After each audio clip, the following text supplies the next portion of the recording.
Hello,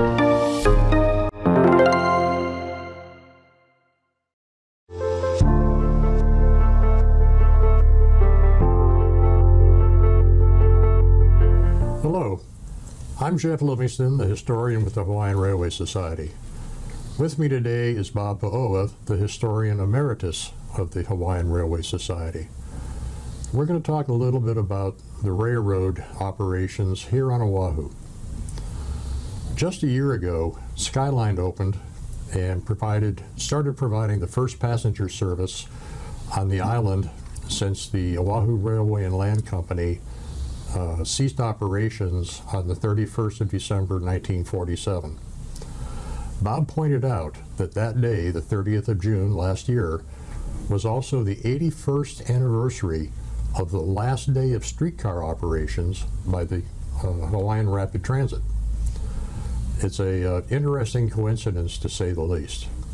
So Bob, what kind of changes have you seen between the ending of the passenger service of the OR&L and the commencement of Skyline? Basically, all I saw was buses. We used to have electric trolley buses, which I thought they were super, and they got rid of those in 57, I think, 56, 57, and then we got all diesel buses. So there's been no real service that I know of, other than a few excursions. The Navy once or twice hosted rail fans on the Navy Railroad between West Rock and ʻŌlelo. Very infrequent, and that's about it. So it's interesting that you mentioned trolley buses. They're electric, and here we are. Now we're buying electric buses. Electric buses with batteries instead of overhead power. So what's new is not so new. Yeah. A little better technology, perhaps, but still the same. When the OR&L ended their mainline operations, they did continue some operations in downtown. Now, you have the advantage of having been there and seen that, where I didn't have that opportunity. So once the freight and passenger service ended on the main line, what was the OR&L actually doing downtown? Well, unknown to me, I was only 10 years old when they ended abandoned service. And at the time, I thought it was a total abandonment. I didn't know that they were going to have a terminal railroad. And it wasn't until 1952 that we were driving to the airport on Nimitz. Nimitz was still new then, it wasn't functional during the war. And then I saw OR&L diesels pulling pineapple cars. And God, I said, what happened? I never knew they had that, And what they were doing was hauling Neighbor Island pineapple for Libby and Del Monte from the piers to each separate cannery. And that was a big custom of theirs, the two companies. In addition, they were also hauling livestock, cattle. There was a cattle ship, the Honolulu, which was owned by Inter-Island Steam Navigation. And when they ceased doing any shipping in favor of air service, a small group purchased the Honolulu specifically to move their cattle from the Big Island to Oahu. That's because the slaughterhouse was over on Middle Street, right across Shafter. And the cattle were brought in and loaded on stock cars. This was early in the morning they do that. And then they'd haul, the train would go up along the right of way. It went behind Gaspro, crossed Dillingham, crossed Kalihi Stream, and then it crossed Middle Street and went into Shafter. And I did see one operation in 60, I think. And what they do is they had about 13 stock cars, and they'd cut them in half, and the engine would pull up onto us through a switch and reverse the remaining 6 cars up and back across Middle Street to the slaughterhouse. And then when they were through unloading theirs, the locomotive would come back, hook up to the remaining cars, and this is interesting operation. The remaining cars would drift on. There was a grade there, and just using the handbrakes, they'd cross Middle Street, go into Shafter, and stop the train, and the locomotive would go and finish with the rest of the cars. And when that was done, they'd come back and they'd hook up the whole train, and the stock cars were stored there on the main line. So that was an interesting operation. That was one that I was most familiar with because I actually experienced it. And in '61, they started planning for H1, so they terminated the cattle operation, and that moved to Campbell Industrial, I think. And then, of course, OR&L lost another customer. And then they went into shipping containers for Matson. I remember seeing, coming along Nimitz and seeing long lines of flat cars with containers on them and a diesel pulling them back into the rail yard where they were unloaded and transferred onto trucks for distribution throughout the city. And that was an interesting thing to watch too. They had the 2 big GE diesels, and they bought a smaller Plymouth switcher. And the 3 engines did all of this pineapple stuff and stock car movement and container shipping. As I understand it, the OR&L was very early on a proponent for containerized shipping. Yes, it was. And at first, Matson wasn't prepared to do that, so they had regular standard freighters, and they removed some of the masts and cranes and store their containers there. And then they had a crane right down where across from the Chevron gas place, and the crane would unload the containers, put them on flat cars, and haul back to the yard for distribution. Yeah. But you know, that was a funny thing because they started that in '58, and the railroad put a lot of money into that. They even bought surplus Navy rolling stock and converted them to flat cars. But by '60 or '61, the state was working with Matson. They opened up Pier 2. So that whole rail operation ended after spending millions, to upgrade the system. So that was another blow for OR&L. And as I recall, it was shortly after that the terminal railroad operations also ceased. Yeah. I think it was the last revenue service was in '67, and that happened because the Libby McNeil and Libby had sold their plantation to Dole, and Dole wasn't using the railroad at all. They had their own pier, their own cranes, and they truck all their produce right directly to the cannery. So what happened was when Dole took over Libby, they eliminated that, and there was only Del Monte left. And the railroad says, we're not going to make ends meet with just one customer. So they opted and gave up.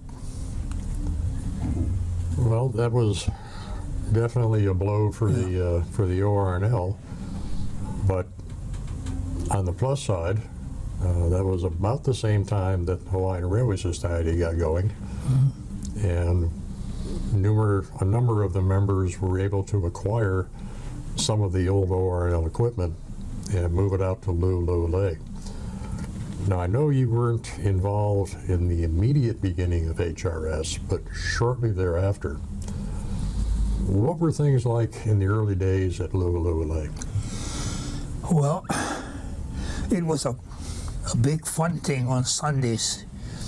Members went out there, met, and quite often we'd fire up number 6 and just run around the diamond there. There was a Y, and then shortly after that, the Waipahu Cultural Garden Park purchased a pool, and that was moved to Lulule, and the big dream was to get her operational.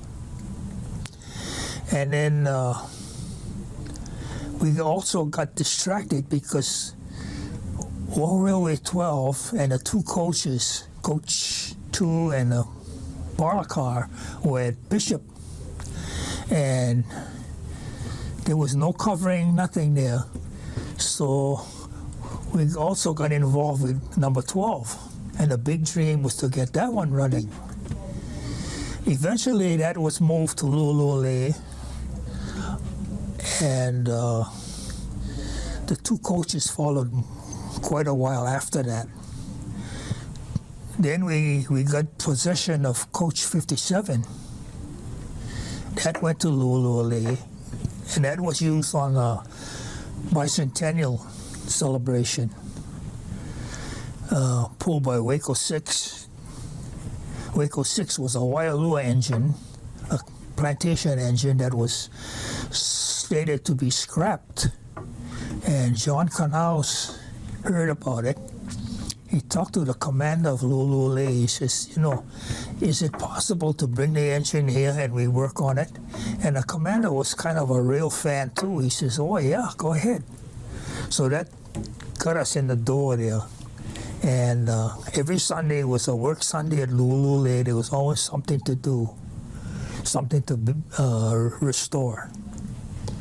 I imagine that Waco 6, well, they're agriculture number 6, being a steam locomotive, at that point, not that many people would know how to operate it. Yep.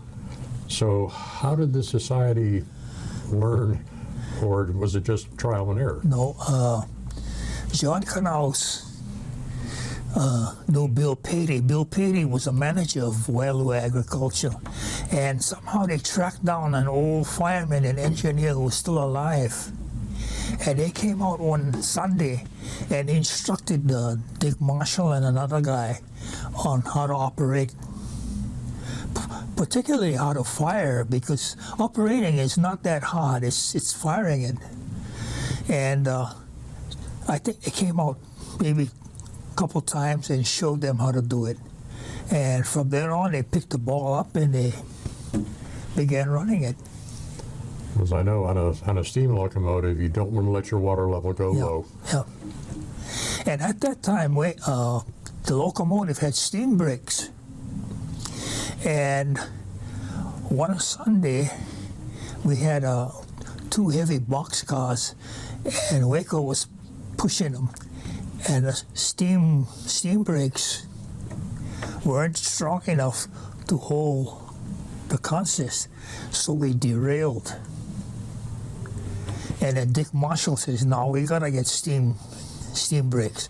So we had a member whose wife was from Australia, and he was down there visiting with his wife, and they were starting to scrap steam big time. And he got a hold of some compressors and some turbo generators, and they were shipped here. And Dick Marshall got one of the compressors running and mounted it on Waco 6. And from then on, we used steam brakes, air brakes, which was a significant improvement over steam. As I recall the story, the brake cylinders came off of one of the diesel locomotives. Yes. Yeah. Fortunately, they're back on the diesel locomotive now. Well, at the time, it was do this or do nothing. So they cannibalized the cylinders from 174, put them on Waco 6. Well, in those early days, I imagine there were a number of former OR&L employees that were still alive and were probably interested in the society. At the bicentennial, before we get to the OR&L employees, there was an old-timer who was living in a nursing home here. He was in his 80s, and he was one of the former engineers of Waco 6. He got one of the nurses in the home to write a letter to Nick Carter, and she did. So we invited him there, and it was something. And he was in a wheelchair, and he was just shedding tears watching the locomotive run. He says, "I never thought I would see her run again." And that was an incentive for everybody, you know. We got to keep this thing going. And at the same time, at that centennial, we had Marcus Schutte, who was an old engineer for OR&L. He ran the Mikados during the war from Honolulu to Kahuku. Very knowledgeable guy. And then we also had, I can't think of the photographer. You remember his name? It's on the tip of my tongue, but I can't think of it either. Yeah. It'll come to me. Yeah. He was there. And we had Henry Bonnell, who was the last superintendent of the Oahu Railway. He came, and we had quite a group there, you know, reminiscing, talking story about the old days, and it was really a great, great time. I wish I could have been here for that. Yeah. So what do you think the attraction was early on when, over the course of 84 Sundays, Waco 6 was put back in service? A large group of people out there working. Mm-hmm. And nowadays, it seems to be very difficult to get volunteers. What do you think the difference is? What made it so attractive then? I think we have lost so many old timers that experienced the steam locomotive days, and now we have a younger generation who have no relationship with railroads here in Hawaii. And it's just sad, but that's what happened, I think. We've lost that core group of rail fans, I think, that used to come out and help. And now, you know, there's so few who remember those days. Well, hopefully with Skyline now operating and another section about to start testing, that interest will be rekindled. Yep. And not only as a vehicle to move passengers quickly and efficiently, but also, why is it there? What makes it different? Why is it so, you know, steel wheel on steel rail? What's the allure? How come? And maybe some of this younger generation will look more deeply into the history of the railroads right here in Hawaii. The number of plantation railroads, common carriers, military railroads is significant. And it's a part of history that I don't think should be lost. Should be preserved, and that's what the Hawaiian Railway Society is all about. So anyone who has an interest or would care to, please come out, let us know, volunteer. We will find something meaningful for you to do. Sure. Because as you can see, those of us who are involved in this we're getting older. Yep, definitely. But we'd love to pass on this knowledge and what we've learned and our love and our passion for the railroad. Now, hopefully, this next section of Skyline will get into operation a little quicker than the first section. I would hope that their testing process now would be a little bit smoother. But it's going to make a significant difference in commute times for those people who can take advantage of it. Unfortunately, being curtailed a little bit, it may not be quite as useful, but the OR&L's experience, especially during the war, running commuter trains between downtown Honolulu and Pearl Harbor, my understanding is, correct me if I'm wrong, that when those commuter trains were running, they were running on a 5-minute schedule.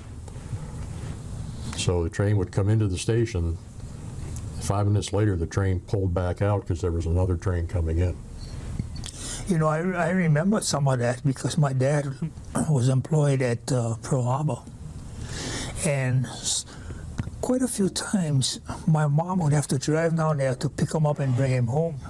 You know, we lived in Waikiki. And well, I was always ready for that ride. And she'd park right where the Arizona Memorial is. And the ferry landing was right there from Fort Island. And she'd wait. And just back of us was a huge shed, wooden shed.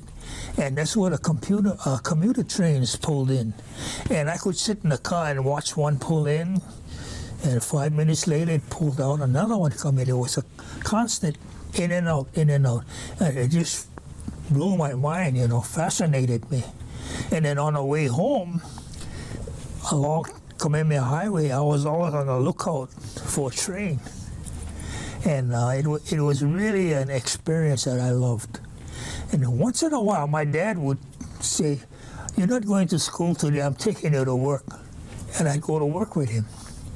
And sometimes he worked on the Halava side where Arizona Memorial is. He had a shop there. And I liked that because I'd sit there, there was a fence, and OR&L trains were passing constantly, you know. And all of that just grabbed me, and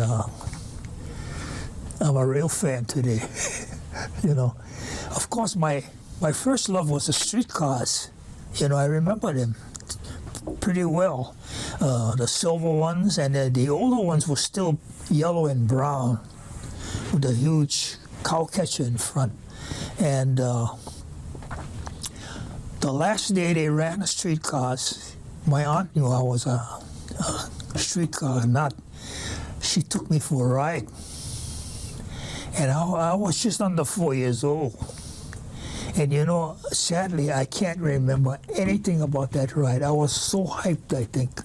I lost it all. But you remember taking the ride. Yeah. Just not the details. Yeah. Why do you think that they abandoned the streetcar system?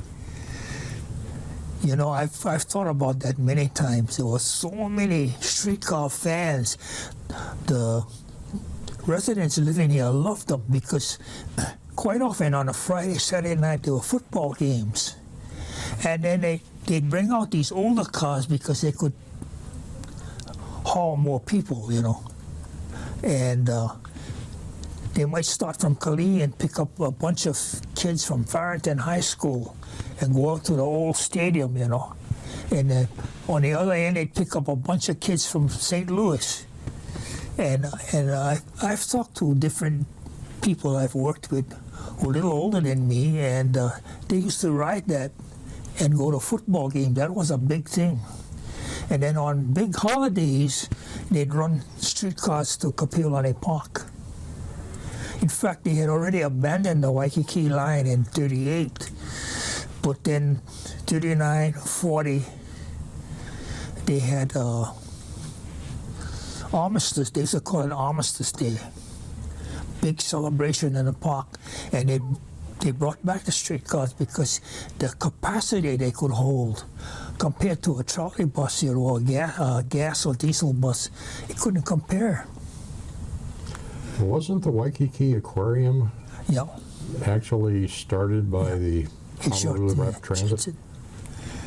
As a destination. Destination for people to ride the streetcars.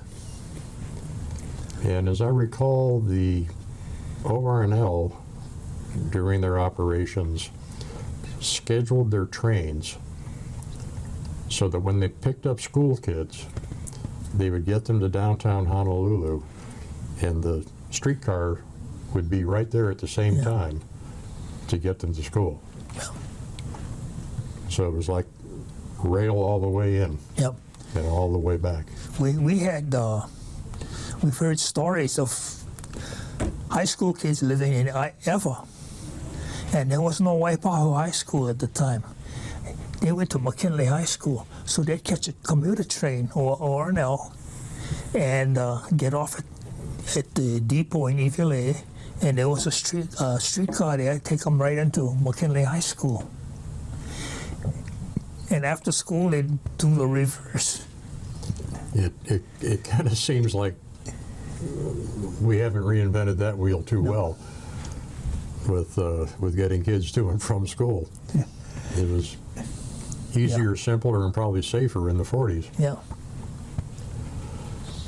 So overall, what do you look for the future of HRS? Well, I'm getting on in years, you know, but I'm still hoping to see a lot more operations and improvements, better equipment, get 57 up and running, the coach, and possibly 85 maybe. But those are just things in the back of my head that I'm hoping that I'll get to experience one day. Well, you know, having hopes, dreams, and aspirations is what keeps us younger. Yeah, definitely. If we didn't have plans for the future, we wouldn't have a future. Yeah. Well, I sincerely appreciate your time talking with me today, and I hope that our audience finds it enjoyable and interesting. And I really hope that you will come out and visit us at the Hawaiian Railway Society. We have regularly scheduled public rides every Wednesday. We have 2 on Saturday and 2 on Sunday. Charter rides are available almost any time. The Parlor Car 64 operates once a month, and it does require reservations. And fingers crossed, in the next year or so, we will have our second coach, number 57. It's a youngster of only 104 years old, available for use also. So please, if you have an interest, come join us, come out and see us, and you may develop an interest.